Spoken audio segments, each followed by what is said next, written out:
5, 4, 3, 2, 1, 0.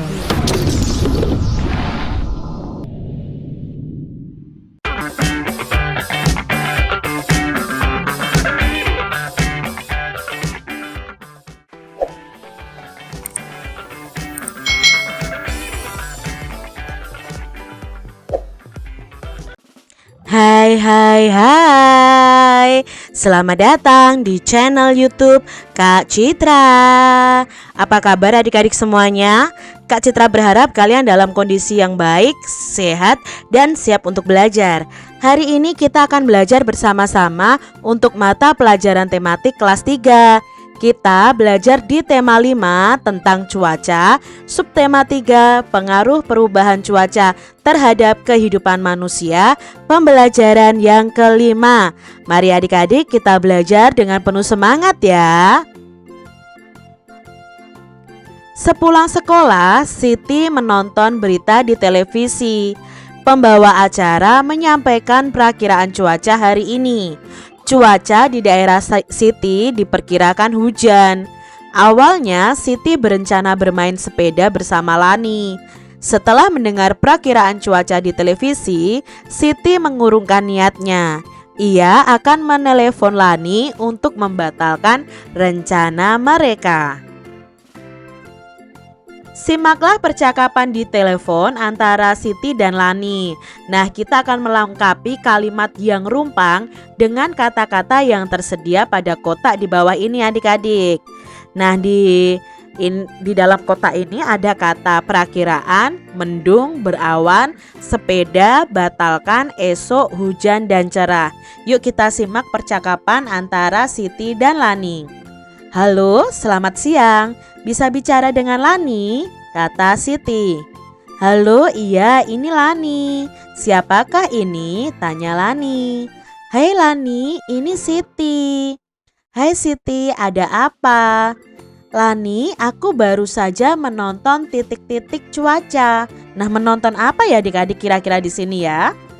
Ya, menonton perakiraan cuaca. Diperkirakan sore ini akan titik-titik dan titik-titik di daerah kita. Nah, diperkirakan akan apa adik-adik? Nah, tadi diperkirakan akan berawan dan mendung di daerah kita. Lalu selanjutnya nih adik-adik. Oh iya, wah padahal kita berencana akan main. Ya, akan main sepeda keliling komplek sore ini, kata Lani. Iya, sepertinya kita titik-titik saja rencana kali ini. Kita apa ini adik-adik? Ya, kita batalkan saja rencana kali ini. Mungkin bisa kita lakukan titik-titik atau lain waktu. Coba kita lakukan esok atau lain waktu. Aku khawatir setelah mendung akan turun hujan, kata Siti ya. Lalu Lani menjawab, baiklah Siti, tidak apa-apa. Kita lakukan lain waktu saat cuacanya cerah.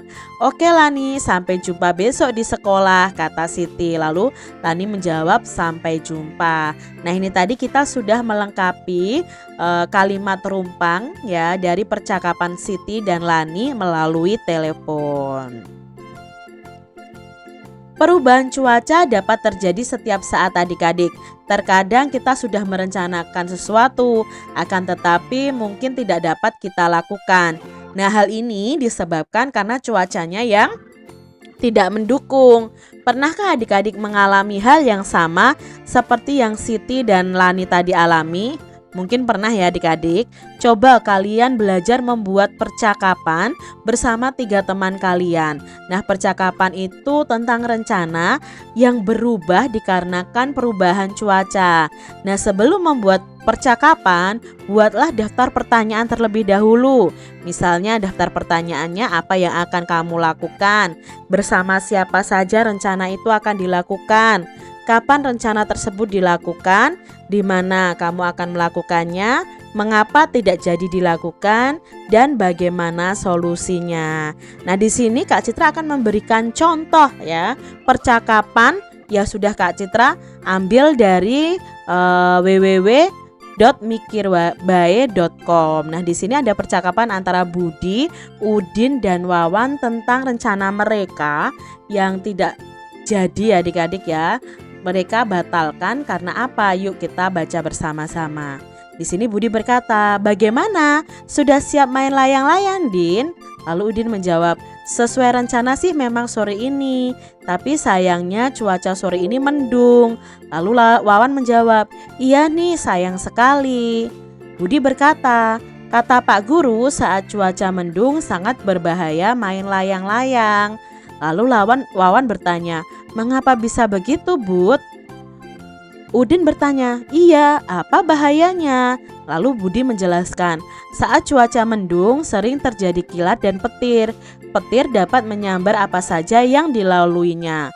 Lalu Wawan berkata, "Wah, mengerikan sekali tuh." Udin berkata lagi, "Sebaiknya kita batalkan saja rencana sore ini. Bagaimana, Bud?" tanya Udin. "Nah, sebaiknya sih begitu karena demi keamanan diri kita sendiri. Mungkin sebaiknya rencana kita laksanakan saat cuaca cerah. Bagaimana, Wan?" tanya Udin. "Saya setuju, diganti lain waktu saja." Nah, ini tadi contoh percakapan antara Budi, Udin, dan Wawan yang membatalkan bermain layang-layang karena cuaca sore itu mendung. Siti tadi membatalkan rencana bersepeda bersama Lani. Ia menggantinya dengan membaca buku yang baru dibeli ayah kemarin. Selain hobi membaca, Siti ini juga suka menari adik-adik.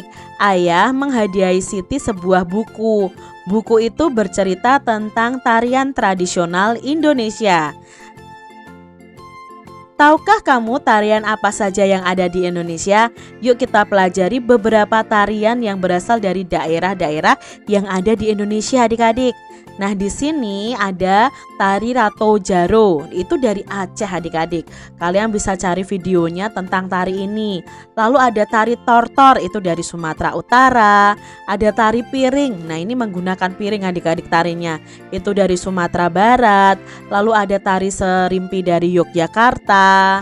Ada tari Balen Dadas dari Kalimantan Tengah, ada reok dari Ponorogo, ada tari lenso dari Maluku, dan ada tari pendet dari Bali.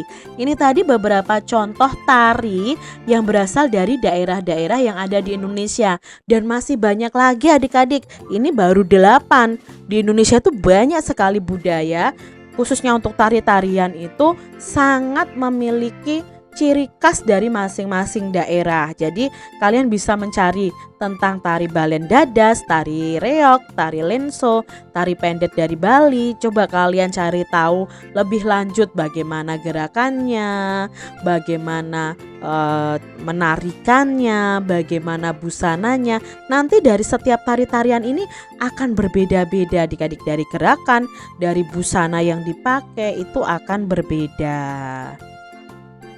Nah, berlatihlah satu tarian Nusantara. Nah, mungkin adik-adik bisa berlatih.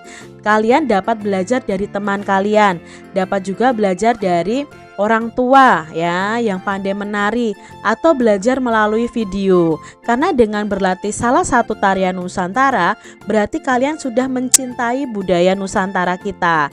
Nah, latihan menari itu sungguh menyenangkan adik-adik. Ini dapat dijadikan kegiatan alternatif di saat kalian cuaca di daerah kalian itu hujan. Nah, selesai berlatih, Siti beristirahat sejenak. Siti menikmati buah semangka yang telah disiapkan oleh ibunya. Nah, di sini satu buah semangka awalnya dipotong menjadi 2 bagian, lalu dipotong lagi menjadi 4 bagian. Siti baru memakan 1/4 bagian. Ia akan melanjutkan 1/4 bagian lagi setelah makan. Pernyataan di atas itu dapat ditulis dalam bentuk operasi matematika, yaitu 1/4 ditambah 1/4. Jadi Siti tadi makan 1/4 ditambah lagi 1/4 lagi. Maka Siti akan memakan buah semangka ini ada berapa bagian? Ya, 1 ditambah 1/4. Jadi pembilangnya saja yang kita jumlahkan, penyebutnya tidak. Di sini penyebutnya sudah sama.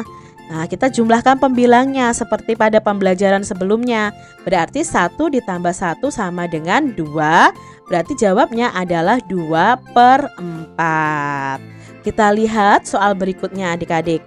Seorang petani memiliki sepetak sawah ya. Ia mencangkul 1/4 bagian sawah. Kemudian ia mencangkul lagi 2/4 bagian sawah. Berarti kalau mencangkul lagi itu berarti hasil cangkulannya itu bertambah. Berarti 1/4 ditambah 2/4. Berapa bagian sawah yang telah dicangkul petani? Maka kita jumlahkan. Kita lihat di sini penyebutnya sudah sama. Kalau penyebutnya sudah sama, kita jumlahkan pembilangnya. Pembilangnya adalah 1 dan 2, maka kita jumlahkan 1 ditambah 2/4. 1 ditambah 2 sama dengan 3. Jawabnya adalah 3/4. Jadi sawah yang telah dicangkul petani ada 3/4 bagian. Seperti itu adik-adik, sudah kita pelajari pada pembelajaran sebelumnya. Benny memiliki pohon rambutan yang sedang berbuah. Benny berhasil memetik 1/5 keranjang. Sementara ayah berhasil memetik 3/5 keranjang. Berapa jumlah rambutan yang berhasil dipetik Benny dan ayah? Berarti yang dipetik Benny 1/5. Ditambah yang dipetik ayah itu 3/5 keranjang. Maka kita jumlahkan adik-adik. Di sini penyebutnya sudah sama, yaitu sama-sama 5. Berarti kita jumlahkan pembilangnya. 1 ditambah 3/5. 1 ditambah 3 sama dengan 4. Berarti jawabnya 4/5. Jadi jumlah rambutan yang berhasil dipetik Benny dan ayah ada 4/5 bagian atau 4/5 keranjang. Soal selanjutnya supaya adik-adik lebih paham lagi dengan penjumlahan pecahan. Ibu dan Siti akan membuat kue bolu. Ibu menghabiskan 3/4 kg tepung untuk satu loyang. Satu loyangnya 3/4 kg tepung. Nah, ibu akan membuat 3 loyang. Kalau satu loyangnya itu 3/4 kilogram tepung, kalau 3 loyang berapa jumlah tepung yang dibutuhkan ibu? Nah, berarti kita di sini menjumlahkan loyang 1 itu butuh 3/4 kilogram, ditambah loyang 2 juga butuh 3/4 kilogram, ditambah loyang 3 juga 3/4 kilogram. Nah, kita jumlahkan adik-adik. Karena penyebutnya sudah sama, ya kita jumlahkan pembilangnya. Berarti 3 ditambah 3 ditambah 3/4 sama dengan 3 ditambah 3. Berapa adik-adik? Ya, 6. 6 ditambah 3 9. Berarti jawabnya 9/4. Jadi jumlah tepung yang ibu butuhkan untuk 3 loyang kue bolu ada 9/4 kilogram. Begitu adik-adik cara mengerjakannya. Lalu berikutnya, Edo memiliki tali dengan panjang 1/5 meter. Sementara Benny memiliki tali dengan panjang 1/5 meter. Lani memiliki tali dengan panjang 3/5 meter. Udin memiliki tali dengan panjang 2/5 meter. Berapakah panjang tali Edo dan Benny dulu? Kita akan hitung panjang tali Edo dan Benny. Di sini punya Edo 1/5. Punya Benny itu juga 1/5, berarti ditambah 1/5 ditambah 1/5 karena penyebutnya sudah sama. Berarti kita tambahkan 1 ditambah 1/5. 1 ditambah 1 sama dengan 2, berarti 2/5. Jadi panjang tali Edo dan Benny itu ada 2/5 meter. Sekarang pertanyaan berikutnya ya, masih di soal yang sama. Berapa pula panjang tali Lani dan Udin? Berarti kita tambahkan tali Lani 3/5. Udin itu 2/5. Berarti kita jumlahkan 3/5 ditambah 2/5. Penyebutnya sudah sama, kita jumlahkan pembilangnya. 3 ditambah 2. Berarti jawabnya 5/5 meter. Nah, itu panjang dari tali Lani dan Udin ya. Panjang tali Lani dan Udin ada 5/5 meter. Nah, Tali siapakah yang lebih panjang? Apakah talinya Edo, atau Beni, atau Lani, atau miliknya Udin? Ya, yang lebih panjang adalah miliknya Lani, karena punya Lani itu 3/5 meter, 3 bagian dari 5 bagian yang ada. Berarti yang paling panjang adalah milik Lani. Soal selanjutnya adik-adik, ibu memiliki 1/4 kilogram telur di rumah. Untuk persediaan, ibu membeli lagi 1/4 kilogram telur. Pulang dari kantor, ayah membawakan 2/4 kilogram telur untuk ibu. Berapa kilogram jumlah telur ibu sekarang? Nah, berarti punya ibu 1/4 kilogram.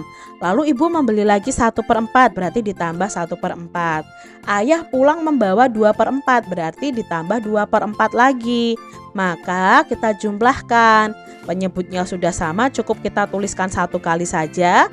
Lalu pembilangnya kita jumlahkan, 1 ditambah 1 2, 2 ditambah 2 4. Berarti jumlah telur ibu sekarang ada 4/4 kilogram. Nah, jumlah telur ibu sekarang ada 4/4 kilogram. Sebenarnya adik-adik, kalau ada 4/4 bilangan pembilangnya dan penyebutnya sama, itu sebenarnya sama dengan 1 adik-adik. Berarti 4/4 kilogram itu sama dengan 1 kilogram. Seperti itu sebenarnya, tapi kalian belajar dulu pada penjumlahannya saja. Demikian tadi adik-adik pembahasan kita di tema 5, subtema 3 pembelajaran yang kelima. Semoga video pembelajaran ini bermanfaat untuk adik-adik semuanya. Dan sampai jumpa lagi di video pembelajaran Kak Citra selanjutnya. Tuhan memberkati. Jangan lupa tekan tombol subscribe, lalu tekan loncengnya, tekan juga tombol like, lalu share ke media sosial kalian. Jangan lupa untuk ikuti media sosial Kak Citra. Terima kasih.